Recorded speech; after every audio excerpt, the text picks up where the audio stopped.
அறிவியலோடு கலந்த உணவு எந்த கொம்பாதி கொம்பனுக்கு விட்டு கொடுக்க முடியாது.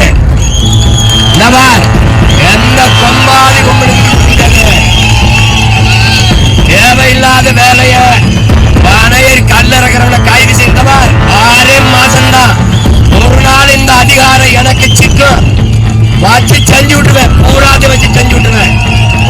ஆமா, தேவையில்லாத வந்து அவனை வந்து தொடக்கூடாது. இந்த சேட்டையெல்லாம் செய்யக்கூடாது. இது விவசாயம். பனை தென்னை என்பது விவசாயம்.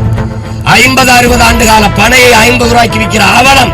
50 கோடி பனை இருந்த இடத்துல 5 கோடி பனை தான் இந்த நிலத்தில் இருக்கு. எல்லாத்தையும் அழிஞ்சு போச்சு. 10 கோடி பல கோடி பனை திட்டம், 10 ஆண்டு பசுமை திட்டம் என்ற திட்டத்தை வைத்திருக்கிற ஒரே அரசியல் பேரியக்கம் நாம் தமிழர் கட்சி தான். நாங்க இன்னைக்கு பல்லாயிரக்கணக்கான பனை விதைகளை தூவி வருகிற எனக்கு இல்ல, எனக்கும் பின்னாடி வருகிற என் தலைமுறைக்கு